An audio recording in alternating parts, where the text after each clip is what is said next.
There's absolutely no question at all that firefighters are some of the toughest and bravest people that you can ever meet. Wildland firefighters, on the other hand, they take firefighting to a whole new extreme. While people are being evacuated far from the fire, these guys, they run headfirst into it. And even though they're trained to run headfirst into danger, absolutely nothing could have prepared the firefighter in today's story from the danger that he encountered fighting the Jasper National Park forest fire in 2024. But before we get into that encounter, if you've had an encounter or know a story that you'd like to have shared here on the show, please email me at the link below. If you like today's story, gently slap that like button. And if you haven't done so already, especially if you're a return viewer, hit that subscribe button. While you're at it, call in a water drop on the notification bell so you don't miss out on any future content. Now, let's get into today's encounter.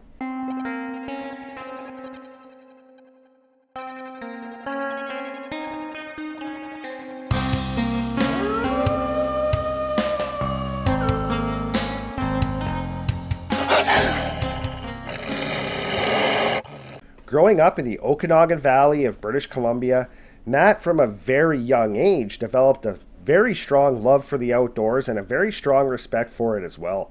His number one passion as a kid was going off into the mountains with his family.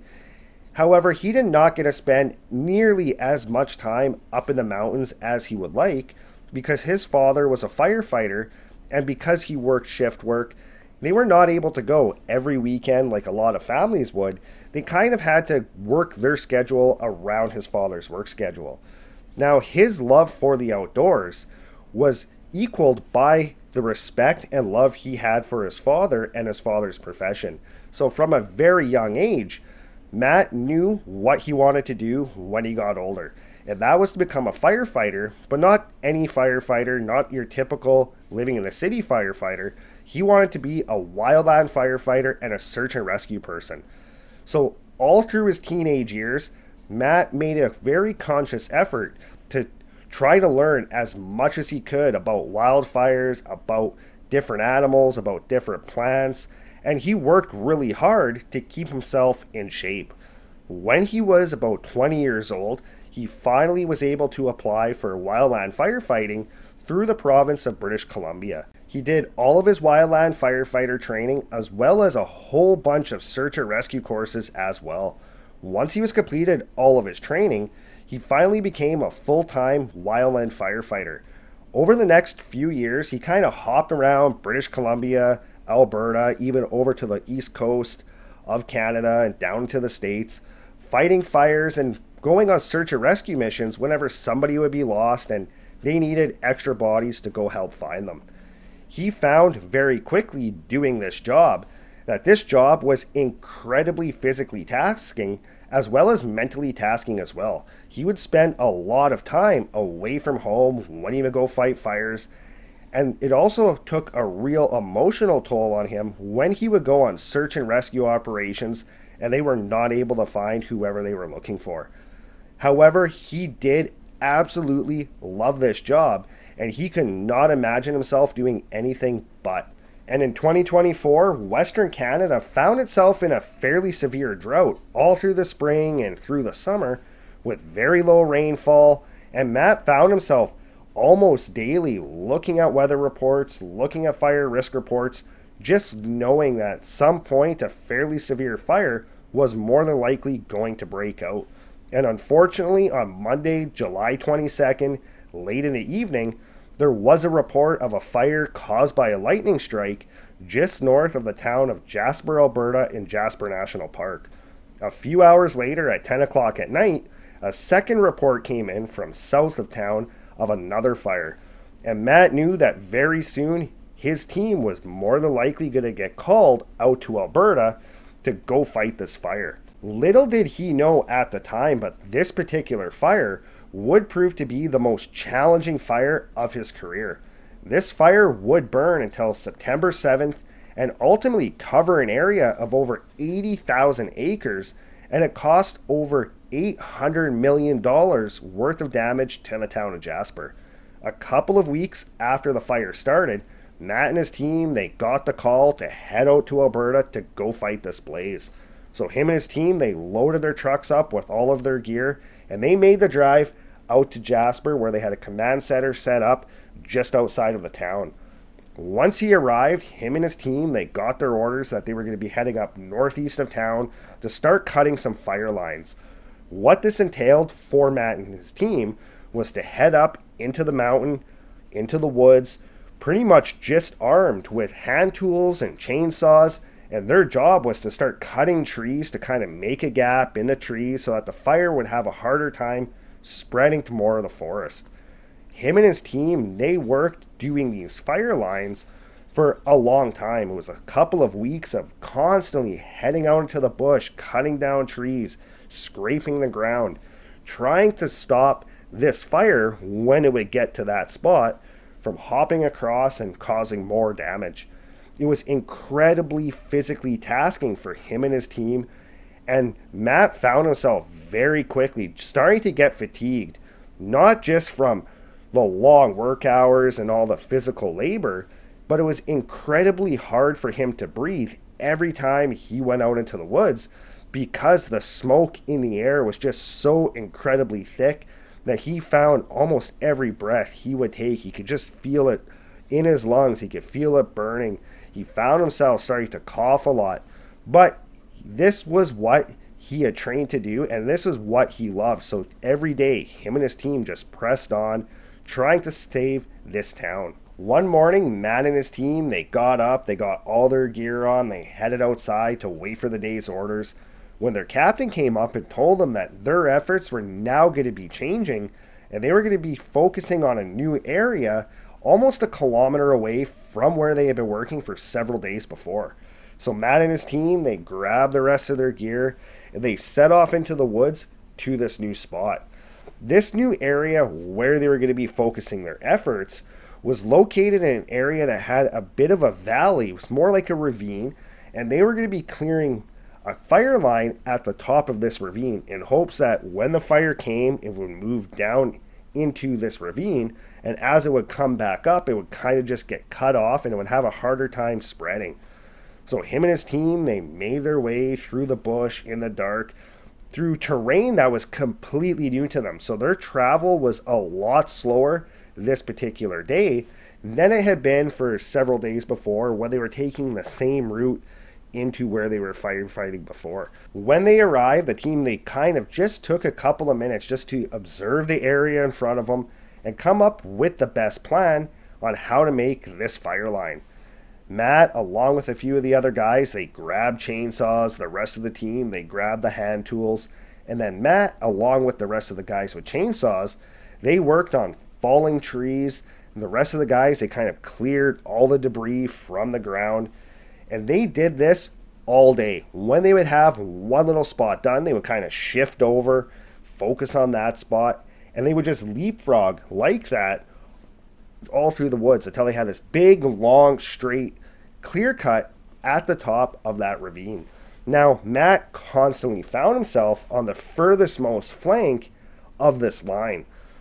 The smoke in this area was so incredibly thick that Matt actually had a fairly hard time seeing the next guy over with the chainsaw, but he could definitely hear them. The area was just so loud with the noise of chainsaws, trees falling, stuff being dragged along the ground. However, at one point, Matt could have sworn that he heard somebody calling for help off into the woods to his right. He immediately killed his chainsaw, stopped, looked in that direction, but the smoke was just so thick that he could not see anything.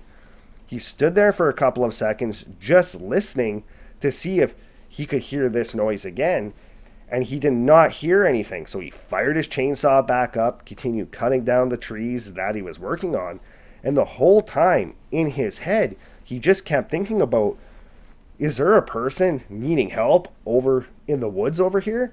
But at the same time he was thinking, like, people have been evacuated from this area for weeks now. There should be nobody in the woods at all. However, that kept playing in his mind. Shortly after, again, he thought he had heard somebody yell out in the woods. However, he could not make out what they were saying. So again, he turned his chainsaw off, he turned, looked in that direction, trying to see through this just almost impenetrable smoke in front of him. This time, though, while he was standing there, he did hear what sounded like somebody yelling out in the woods not too far away from him. But he could not make out what they were saying. He did not hear specific words. He did not hear somebody yelling for help. He did not hear anything like that. It just sounded almost like a scream. Matt, at this point, turned and yelled over to his buddy, saying, "Hey, I think there's people in the woods." But his buddy could not hear him over the sound of his own chainsaw. Matt at this point was kind of stuck in a little bit of a predicament because he was very confident that somebody needed his help, but at the same time, their protocol dictated that under no circumstance were they ever to break off from their team and just go wandering off alone. However, after a couple seconds of thinking about it, Matt decided, you know what, to hell with the rules. Somebody needs help. It's my job to help people. I'm going to go help them. So he took his chainsaw, he put it down on the ground, then he started making his way into the woods in the direction where he heard that scream.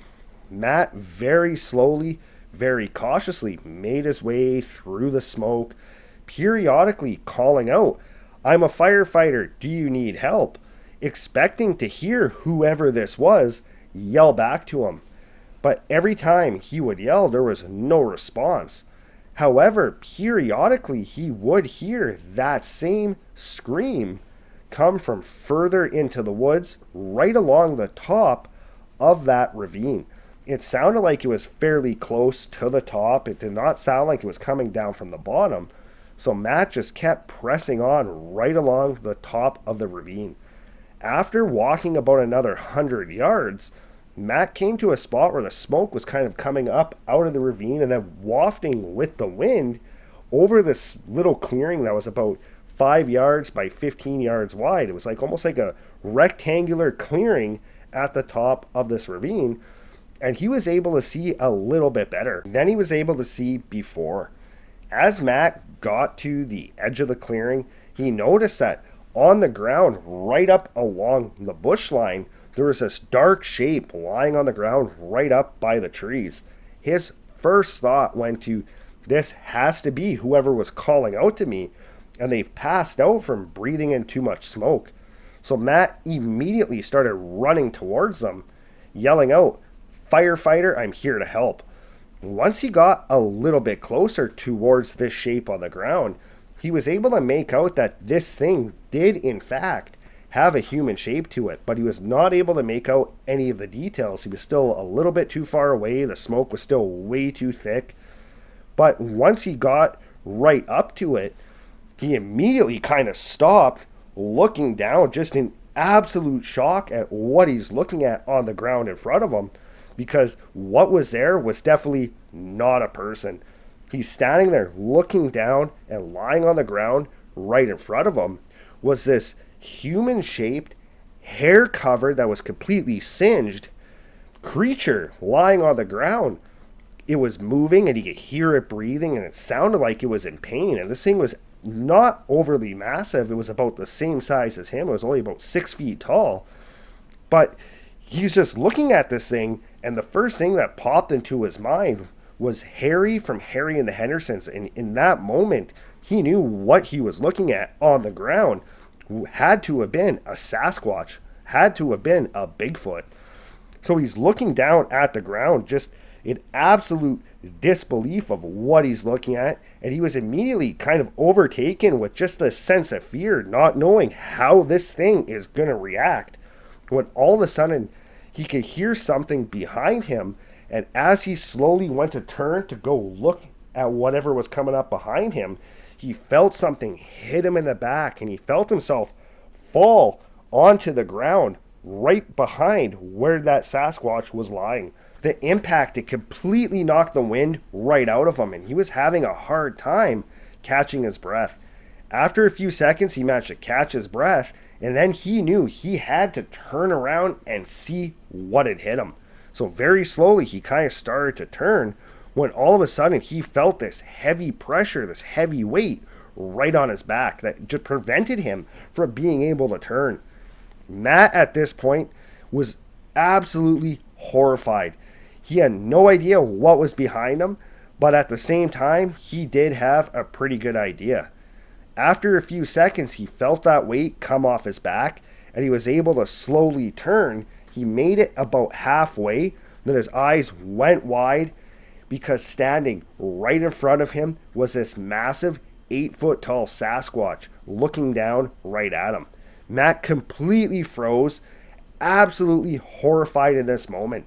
He was lying there looking up at this thing, and this thing started to bend down towards him.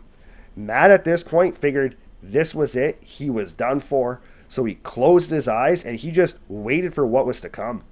A few seconds later, though, he did not feel anything from this Sasquatch. So he opened his eyes, and the Sasquatch that was in front of him was now gone. Matt managed to kind of turn a little bit more, kind of sit up, and he caught a glimpse of that 8-foot tall Sasquatch walking into the bush, carrying something in its arms. He immediately looked to where that other Sasquatch was lying on the ground, and it was gone. Matt, at this point, got up, turned, and ran as fast as he could through the smoke back up to his fire line. When he got there, his captain was actually standing where he had left his chainsaw, calling out his name. When Matt emerged from the smoke, his captain instantly just started chewing him out for leaving his post. Matt ended up telling his captain that he just had to get the hell out of there, that he had just seen a Sasquatch and he just wanted to get the hell out of the woods. Matt's captain did not know what to make of that, but he did know Matt for quite a while, so he just assumed that Matt had something happen and he just needed some time. So his captain told him to head back down to the bunks and that he would come talk to him later. Later that evening, once his team returned, he told his captain exactly what had happened. A short time later, Matt was called out of the bunks outside, so he made his way outside where he was greeted by this guy that was wearing a dark green uniform, looked very similar to like a parks uniform or conservation uniform, but it had absolutely no markings on it whatsoever. This guy ended up telling Matt that he is not to talk about what he had experienced, that he can never bring it up to anybody, and that he had to keep his mouth shut. Matt has no idea whatsoever who this guy works for or who he was, but since this experience, Matt has moved from the Okanagan Valley in BC out to Quebec just to get as far away from the Rockies as possible. Well, that's it for today's encounter. Let me know your thoughts in the comments below. Who do you think this guy was, and what do you make of Matt's whole experience? Also, we have launched the Dark Wilderness podcast. We're available on Apple Podcasts, Spotify, and Amazon Music. I'll put some links in the description below for those. But as always, thanks for joining us, and I'll see you next time.